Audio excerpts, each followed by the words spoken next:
आज के आधुनिक युग में पारदर्शिता रखने के लिए ज़्यादातर काम ऑनलाइन किया जा रहा है ताकि देशवासियों को ज़्यादा से ज़्यादा सुविधा दी जा सके और भ्रष्टाचार कम हो। इसी मुहिम पर कई सालों से सामाजिक कार्यकर्ता हरपाल सिंह राणा कार्य कर रहे हैं। आइए और जानकारी लेते हैं सामाजिक कार्यकर्ता हरपाल सिंह राणा से कि ऑनलाइन कार्य करने से सारा भ्रष्टाचार किस प्रकार समाप्त हो सकता है।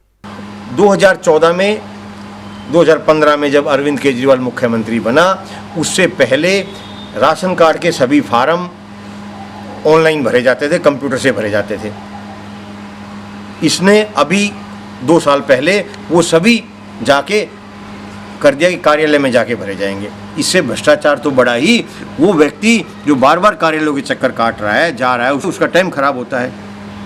2016-17 में या 15-16 में बूढ़े आदमियों के फार्म सभी ऑनलाइन कर दिए गए थे, लेकिन इसने अरविंद केजरीवाल ने अभी आने के बाद, अभी 1 साल पहले सभी ऑफलाइन कर दिए और कह दिए सिर्फ एमएलए के पास जाके नाक रगड़ो, एमएलए के पास जाके हाथ जोड़ो, जब आपकी पेंशन बनेगी। बहुत सी ऐसी योजनाएं हैं जो ऑनलाइन की जानी चाहिए थी, लेकिन ऑनलाइन करने के बजाय जो ये बात करते थे चुनाव से पहले कि स्वराज स्वराज स्वराज, अब तो स्वराज को बंद किया जा रहा है दिल्ली सरकार के द्वारा।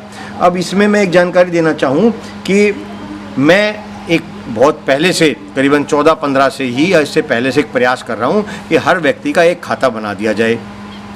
एक व्यक्ति मतलब एक बच्चा जन्म लेने से पहले जन्म प्रमाण पत्र से लेकर मृत्यु प्रमाण पत्र तक 200 के आसपास फार्म भरता है, और वो 200 फार्म में कभी उसकी फ़ोटोकॉपी साथ लगाई जाती है, कभी उसको अटैच करवाया जाता है, कभी उसको ये कराया जाता है। 10-10 फार्म भरने पड़ते हैं। जब बच्चा स्कूल में पढ़ता है तो एक ही क्लास कक्षा में उसको 4-4, 5-5 योजनाओं का लाभ मिलता है।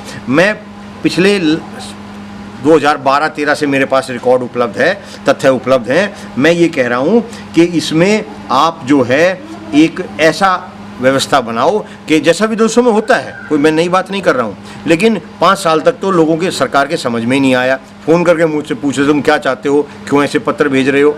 अभी जो मुझे जानकारी दी गई तो उसके तहत अब वो ये कहने लगे कि आपका प्रस्ताव है जो वो है वो बहुत अच्छा है और इस पर कार्रवाई की जानी चाहिए। लेकिन मैं इसमें एक जानकारी देना चाहूँगा, ये एक भारत सरकार ने एक योजना लागू की है, इसको कहते हैं डी लॉकर। इसके तहत बहुत सी जानकारी इस फ़ोन में आ गई हैं। जैसे ये मैंने डी लॉकर अगर आप अपने वहाँ से डाउनलोड कर लेंगे अपने फ़ोन में, तो आपको आपका आधार कार्ड इसी में आ गया है। ये मेरा आधार कार्ड है, ये मेरा इसमें ड्राइविंग लाइसेंस आ गया है, ये मेरा इसमें एलपीजी गैस कनेक्शन आ गया है, ये गैस कनेक्शन का नंबर है, और इसमें मेरे कितनी गाड़ी नाम है 1 2 3 4 5, ये जितनी गाड़ी मेरे नाम से हैं ये सब गाड़ियाँ आ गई हैं।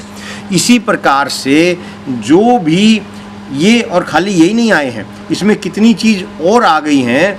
ये अनेक राज्यों ने इसमें बहुत सी जानकारी डाल दी है, लेकिन दिल्ली सरकार ने इसमें अभी बहुत कम जानकारी डाली है।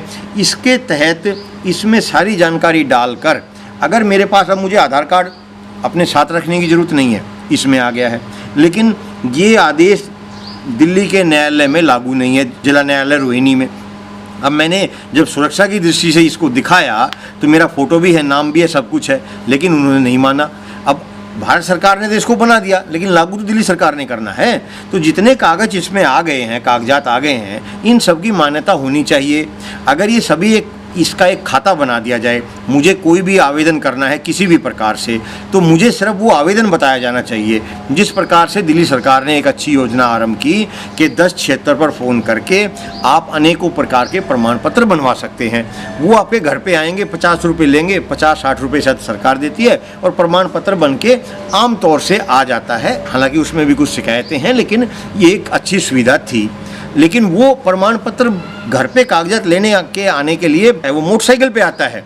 सरकार इस बात को नहीं समझ रही है, क्योंकि उस सरकार ने 50 रुपये में कहीं ना कहीं अपना भी कुछ सेटिंग की हुई है। 50 व्यक्ति से लेती है, 50-60 उसको देते हैं।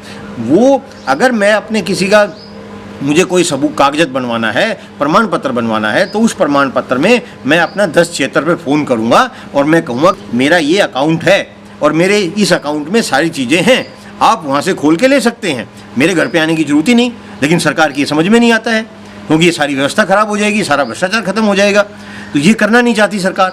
तो अगर इन सभी कागजातों का हर व्यक्ति का ऐसा खाता बन जाए, मैं पिछले अनेकों बार पत्राचार कर चुका हूँ, इसमें बहुत से जवाब भी आते हैं। अब मेरे पास आ रहे हैं, आपका सुझाव तो बहुत ही सराहनीय है, हम इस पर विचार करेंगे, लेकिन ये प्रशासनिक मामला है, इसमें प्रशासनिक मामला है और अंग्रेजी में कुछ जवाब देते हैं। मेरा ये कहना है कि एक व्यक्ति का एक खाता बन जाए, जिसे अनेकों देशों में होता है, तो हमें 1076 पर हम फ़ोन करें, बताएं कि मेरा ये नंबर है और इस नंबर पे मेरे सभी कागजात हैं, मेरा जन्म प्रमाण पत्र उस पर होना चाहिए, मेरा मृत्यु प्रमाण पत्र जब मेरे पिताजी का होना चाहिए, मेरी माताजी का होना चाहिए, उसमें जितने भी कागजात लगे सब हों, उस पर जाति प्रमाण पत्र होना चाहिए, मैंने कितना पढ़ा लिखा हूँ ये होना चाहिए, भ्रष्टाचार खत्म हो जाएगा। देश में ऐसा एक रिपोर्ट आई है कि 23% अधिकारी कर्मचारी फर्जी कागजों से नौकरी लगे हुए हैं। तो कौन है वो, किसने लगाए हैं वो भ्रष्टाचार का कारण नहीं है क्या? जब ये सभी फ़ोन के ऊपर हो जाएगा तो इससे भ्रष्टाचार रुकेगा। लेकिन सरकार जानबूझ के रोकना नहीं चाहती। सरकार का उद्देश्य स्वराज देना नहीं है, सरकार का उद्देश्य गुलाम बनाना है। तो मेरा ये कहना है, अगर सारे फार्म अगर ऑनलाइन हो जाएं, दिल्ली पुलिस के 8 तरह के प्रमाण पत्र दिल्ली पुलिस बनाती है, या एक सर्टिफिकेट देती है, या मंजूरी देती है, रामलीला का आपने लाइसेंस लेना हो, अनेकों प्रकार के लाइसेंस, ट्रैफिक से संबंधित लाइसेंस देती है, परमिशन देती है। तो क्या था 1 साल पहले तक, जिस पे उन्होंने जवाब दिया कि फार्म तो सारे ऑनलाइन भरे जाते हैं। ये भी इसमें कुछ मेरे द्वारा प्रयास किया गया, उसके बाद उन्होंने जवाब दिया कि हम सारे फार्म ऑनलाइन भरते हैं, लेकिन सारे फार्मों की जो फीस ली जाती है, जो शुल्क लिया जाता है, वो ऑफलाइन लिया जाता है, वो कार्यालय में आके देना पड़ेगा। तो भ्रष्टाचार तो वहीं होगा ना। तो क्यों नहीं, जब हम बैंक से क्यों नहीं भर सकते उनको? अगर सारे दिल्ली पुलिस के आवेदन, सारे फार्म हम ऑनलाइन कर दिए जाएं, राशन कार्ड, पहचान पत्र, पेंशन, तो ये इसमें पॉल्यूशन कम नहीं होगा क्या? एक व्यक्ति एक न्यायालय में जाता है, ऐसे 20 विषय मेरे पास हैं। न्यायालय में जाता है एक व्यक्ति और उसकी मतलब 1/3 जज, माननीय न्यायाधीश महोदय, छुट्टी पर रहते हैं हर रोज, लेकिन एक न्यायालय में एक दिन में 40-40, 50-50 मुकदमे लगते हैं। एक मुकदमे में 2 से 3 आदमी भी जाते हैं, किसी में 8-10 भी होते हैं। तो एक न्यायालय में अगर हम बात करें तो 100 से 150 आदमी जाते हैं। मैं ये प्रयास कर रहा हूँ कि वो सभी, अगर किसी दिन किसी माननीय न्यायाधीश को छुट्टी लेनी है तो उन सभी व्यक्तियों को मैसेज कर दिया जाए कि आज आपके न्यायालय में कार्रवाई नहीं होगी, आज आप ना आए। कोई बुरी बात थोड़ी ना है। कौन करेगा? सरकार किस लिए होती है? सरकार किस काम के लिए होती है? सरकार व्यक्तियों को सुविधा देने के लिए होती है या परेशान करने के लिए होती है? तो कहते हैं तो कर नहीं सकते हम, न्यायालय की बात है। न्यायालय कोई खुदा होता है क्या? तो ये एक मैं बात कर रहा हूँ, न्यायालय में अगर हमने कोई रिकॉर्ड निकलवाना है, अपने केस से संबंधित कागजात निकलवाने हैं, तो इतनी जटिल व्यवस्था है जो आज़ादी से पहले बनी थी। आप पहले उसका फार्म भरेंगे, उस फार्म को नीचे से पहले उसको माननीय न्यायाधीश महोदय से उसकी इजाज़त लेंगे, फिर वो नीचे जाएगा, फिर वो ऊपर आएगा। एक उसके 40 दिन तो कम से कम लगते हैं, 3-3 महीने लगते हैं, और व्यक्ति को 10-10 बार जाना पड़ता है। क्यों नहीं हो सकता वो कि आपको कंप्यूटर पे कर दिया जाए? भारत सरकार की सूचना अधिकार अधिनियम के तहत जो धारा 4 है, उसके तहत 10 अक्टूबर 2005 से 120 दिन के अंदर सारे कागजात ऑनलाइन होने थे। 120 दिन के अंदर। आज 5000 दिन हो चुके हैं। 5000। 120 दिन को कितने बार गुणा करेंगे? जो 5000 दिन है, किसी सरकार के 30% हुए हैं, किसी के 40 हुए हैं, 50 से ऊपर किसी के भी नहीं हुए, 50 भी नहीं हुए हैं किसी के। क्यों नहीं हो रहे हैं वो? किसको करने हैं? सरकारों में इच्छा शक्ति नहीं है, सरकारों में भ्रष्टाचार है, इसलिए नहीं हो रहे हैं। तो ये बहुत से विषय ऐसे हैं जिनमें हम ये आधुनिक सुविधा देके, ऐसे मैं 50 बता सकता हूँ, ऐसे आधुनिक सुविधा देके हम इसको एक व्यवस्थित कर सकते हैं। एक और उदाहरण है मेरा कि दिल्ली में कोई भी अगर समस्या आती है, अगर आपका कहीं रोड टूट गया है, या कहीं पानी का पाइप फूट गया है, या बिजली की लाइट ख़राब हो गई है, तो ये सारे काम उसी समय किए जाते हैं जिस टाइम दिल्ली की रोडों पर भीड़ होती है। ये क्या रात को नहीं किए जा सकते? बोले जी रात को अधिकारी काम नहीं करते हैं। क्यों नहीं करते हैं? अधिकारी को तनख्वाह मिलती हो तो रात को भी काम करेंगे, तो क्यों नहीं हो सकता? लेकिन वो ट्रैफिक जाम होता है। मैंने ऐसे बहुत से ट्रैफिकों के उदाहरण दिए कि आज यहाँ ट्रैफिक जाम इस कारण हुआ कि आपकी गाड़ी एक ख़राब हो गई थी। दिल्ली पुलिस का अगर कहीं ट्रैफिक जाम हो जाए तो वो ट्रैफिक दिल्ली पुलिस वालों की जिम्मेदारी क्यों नहीं होनी चाहिए? उसको तुरंत हटाया जाए। मैं बहुत दिन से काम कर रहा हूँ कि सभी आपके फ़ोन के ऊपर आ गया, गूगल मैप आ गया है, और बहुत सी ये जानकारी है कि आपको पता लग रहा है कि कहाँ पर ट्रैफिक जाम है। मैंने इसके बारे में कई साल से लिख रहा हूँ कि दिल्ली पुलिस एक, जब आम आदमी इसमें देख सकता है तो दिल्ली पुलिस वाले देख के क्यों नहीं देख सकते इसमें कि कहाँ कहाँ ट्रैफिक जाम है। इसमें मैं अभी बोलूँगा यहाँ से कादीपुर से दिल्ली, ये इसमें नेट की कुछ प्रॉब्लम आ रही है लेकिन ये आ गया है।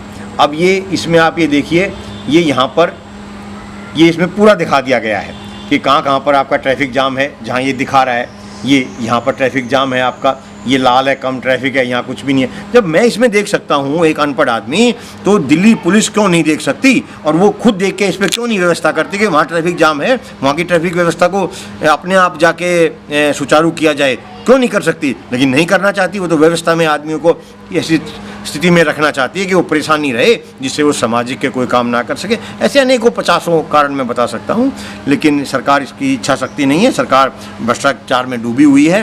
सरकार नहीं चाहती कि व्यक्तियों को सही हक अधिकार मिले।